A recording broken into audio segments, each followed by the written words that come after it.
Turkey on the morning of February 6th, with the epicenter Kahramanmaraş Pazarcik. It was shaken by a 7.7 magnitude earthquake. Unfortunately, the nightmare did not end there. There was a second earthquake with a magnitude of 7.6 at noon.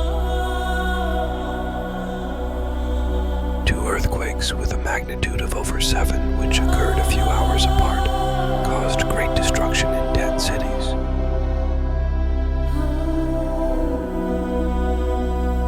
Tens of thousands of people lost their lives, and many of the survivors lost their relatives and homes.